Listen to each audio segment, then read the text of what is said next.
కూర్చుంటాం ఏనే కూర్చుంటాం మేము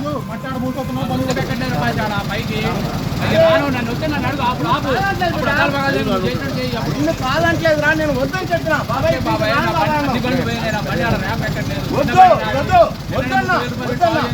ఆపు ఆపు రానిగా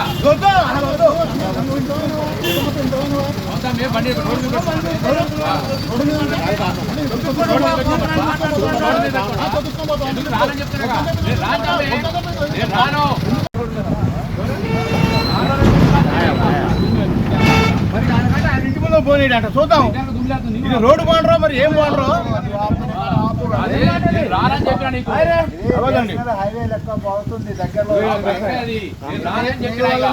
ఎవరి వల్ల కాదు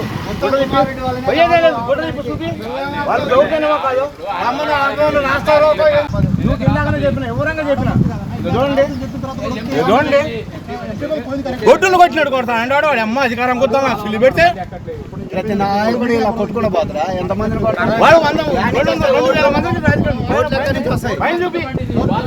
కొట్టుకున్న పోతే ఓట్లు నుంచి వస్తాయి వాడు ఎట్ట గెలుస్తాడు అంటే ఆడ కూర్చుంటాడు చూడండి చూడండి ఎట్లా లేచింది వాడు మట్టి వ్యాపారం చేస్తుండు అయినా మళ్ళీ కొట్టి మళ్ళీ మాదే ఉందని చెప్తున్నట వాళ్ళ కొడుకులో కూడా ఆడికి పోతే అట్ట పట్టి అట్ట మాట్లాడుతున్నట. నా పేరు రామరెడ్డి, ఎర్రగట్టు గ్రామం, హుజూర్నగర్ 12వ వార్డు. గత సంవత్సరం కాలం నుంచి మట్టి దందా చేస్తున్నారు. దీనివల్ల మా ఇల్లు టిప్పర్లు 40 టన్నులు టిప్పర్లు పోతుంటే ఇంట్లో మట్టి వచ్చి డిస్టర్బెన్స్ హార్న్ కొట్టుకుంటూ పోయి ఇల్లు గోడలు పగులు వస్తున్నాయి. దానివల్ల మేము అడిగితే సంపుతాం, నువ్వెవరు అది ఇది అని నా మీదకి వచ్చి దాడి చేసిర్రు. కర్ర తీసుకొని తలకాసింది వెల్దండ ఈరారెడ్డి. మేము అందరం గ్రామస్తులందరం ఖండించినాం. ఈరోజు మట్టి టిప్పర్లు పోకుండా ఆఫ్ చేసినాం. దీని ఎవరు తన మీద కొద్దిగా చర్యలు తీసుకోవాలి. పోలీస్ కేసు అయితే పెట్టలేదు,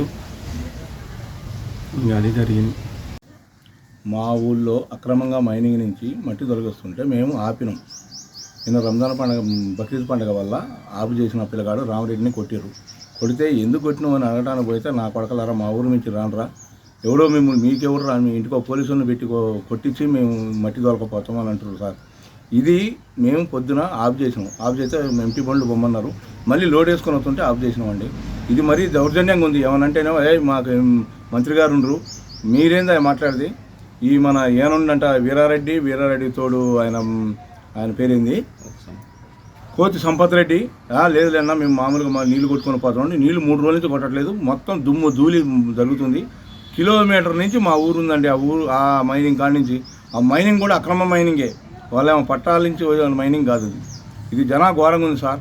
మేమైతే చెబుతున్నాం, మమ్మల్ని అయితే కొట్టమాకండి, చేసుకపోండి మట్టి కాదంట్లా, కానీ మమ్మల్ని మట్టి కొట్టమాకండి. మా ఊళ్ళో ఏం చేశారు సార్, ఇది చాలా ఘోరంగా ఉంది సార్. మేము ఎందుకని ఆపినాం.